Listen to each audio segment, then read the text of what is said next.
चलतु आज आम प्रस्तुत करवा हेल्दी एंड टेस्टी ब्रेकफास्ट से पुणी तरबुज चोपा को नहीं जहाँकि आम फोपाड़ी दे था आमर यह लाल अंशटी खाईदे आम यही व्हाइट अंशटी फोपाड़ी दे था किंतु आज आम या गोटे टेस्टी ब्रेकफास्ट प्रस्तुत करवा से आवश्यक उपकरण यही तरबुज चोपा नेबा आर ए ग्रीन अंशटी आम चाँची पर बाहर करने आमर अरुआ चाउल नहीं या भल भाव धोई पानी निगाड़ी सफा कर भिजई रखा 2 घंटा आमर गोटे पियाज रफली एठी काटी नहीं कंचा लंका 2टी नहीं जी राग खाऊे से अनुसार ने अदा खंडे दरकार दही किछि दरकार आवश्यक अनुसार लुण तेल दरकार। तो बर्तमान चलतु आम तरबुज चोपार से ही ग्रीन अंशटी बाहर करने ये तो गोटे पीस बाहर करा हुईगला एमती सब गुड़िक बाहर करने ये बर्तमान सबू खंड गुड़िकर ग्रीन अंश बाहर करनेली मुझे बर्तमान एमती ग्रेटर गोटे नेबा तार बड़ होल्रे एमती कोरे नेबा एमती कोरे नेबा द्वारा आमर ग्राइंडिंग करबा बेले इजी हुए नचे छोट छोट खंड कर नेले भी चलिबो। ये बर्तमान आमर सब गुड़िक कोरा होईगला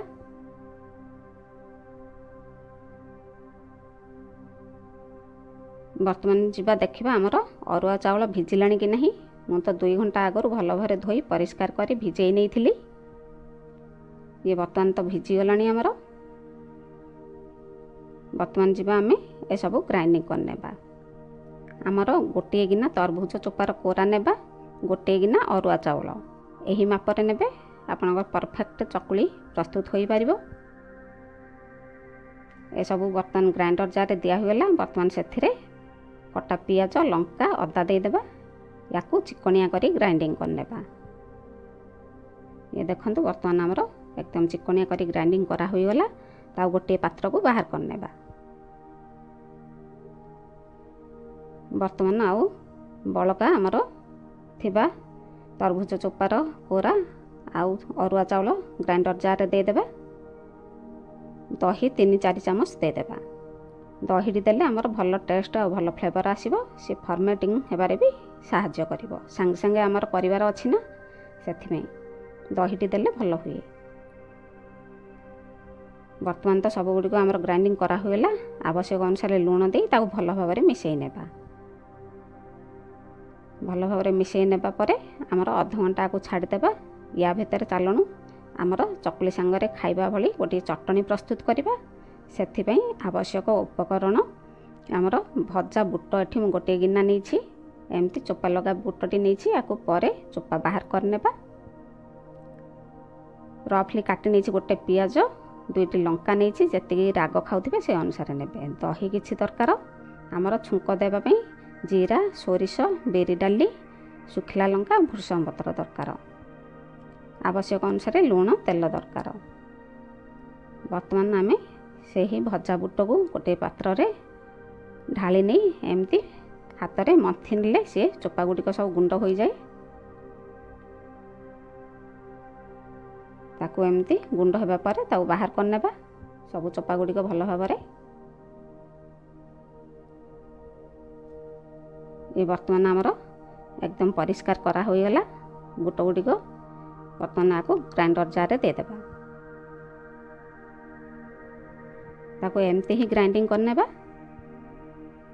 ये तो बर्तमान देखंतु आमर ग्राइंडिंग होईगला ये पाउडर हो जाइए बर्तमान एथिरे देदेबा कंचा लंका पियाज दही बर्तमान देदेबा आवश्यक अनुसार लुण एति दे ताको पुणी ग्राइंडिंग करने ये तो आमर चटनी ग्राइंडिंग होईगला ताको गोटे पात्र को बाहर करने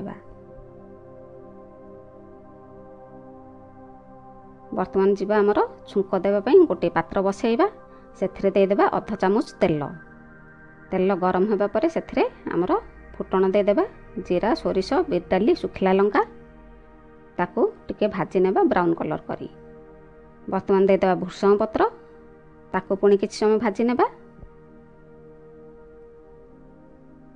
बर्तमान आमर छुंक रेडी ग्राइंडिंग कर रखिथिबा चटनी रे देदेबा बर्तमान प्रस्तुत होईगला आमर ଭଜା ବୁଟର ଚଟଣି। ବର୍ତ୍ତମାନ ଯିବା ଆମର ଗ୍ୟାସ୍ ଅନ୍ କରି ତାୱା ବସାଇବା। ଏଠି ଆମର ଗ୍ରାଇଣ୍ଡିଙ୍ଗ କରି ରଖିଥିବା ତରଭୁଜ ଚୋପାର ବ୍ୟାଟରଟି ତାକୁ ଆଉ ଟିକେ ଭଲ ଭାବରେ ଫେଣ୍ଟି ନେବା। ଏପଟେ ଆମର ତାୱା ଗରମ ହେବା ପରେ ସେଥିରେ ଅଳ୍ପ ତେଲ ଦେଇ ଚାରିଆଡ଼େ ଟିକେ ଏମିତି ଘଷି ନେବା। ବର୍ତ୍ତମାନ ସେହି ବ୍ୟାଟରରୁ ଗୋଟିଏ ଡଙ୍କି ଦେଇ ଚାରିଆଡ଼େ ଏମିତି ସ୍ପ୍ରେଡ୍ କରିନେଇ ଚକୁଳି ପ୍ରସ୍ତୁତ କରିବା। ଉପରେ ଆଉ ଟିକେ ତେଲ ଛିଞ୍ଚି ନେବା। ବର୍ତ୍ତମାନ ଢାଙ୍କୁଣୀ ଦେଇଦେବା। ସିଏ ଗୋଟେ ପାଖ ସିଝିବା ପାଇଁ ଛାଡ଼ିବା। ଗୋଟେ ପାଖ ସିଝିଯିବା ପରେ ତାକୁ ଓଲଟେଇ ନେବା। ଆର ପାଖଟି ବି ଟିକେ ବ୍ରାଉନ୍ କଲର୍ କରି ଭାଜି ନେବା। ଇଏ ତ ବର୍ତ୍ତମାନ ଭାଜି ହୋଇଗଲାଣି। ପ୍ରସ୍ତୁତ ହୋଇଗଲା ଆମର ଗୋଟିଏ ତରଭୁଜ ଚୋପାର ଚକୁଳି। ଏହିପରି ସବୁଗୁଡ଼ିକ ପ୍ରସ୍ତୁତ କରିବା। ବର୍ତ୍ତମାନ ସବୁଗୁଡ଼ିକ ଚକୁଳି ପ୍ରସ୍ତୁତ ହୋଇଗଲା। ଯିବା ଆମର ସର୍ଭ କରିବା ଆମର ତରଭୁଜ ଚୋପାର ଚକୁଳି ସାଙ୍ଗକୁ ଭଜା ବୁଟର ଚଟଣି। ये वर्तमान आमर हेल्दी एंड टेस्टी ब्रेकफास्ट प्रस्तुत होगा। ये देखो केते स्मूथ होइछि आमर चकुलीटी। तरभुज चोपार चकुली एहीपरि प्रस्तुत करी खाइबे ना थरे आउ तरभुज चोपा फोपाड़िबा को केबे भी इच्छा करिवेनी। एहीपरि प्रस्तुत करंतु, खांतु एवं खुआंतु। केमती लागिला कमेंट माध्यम रे जणांतु। लाइक करंतु, शेयर करंतु, सब्सक्राइब जदि करना मो चैनल ताहले सब्सक्राइब करनियंतु। धन्यवाद।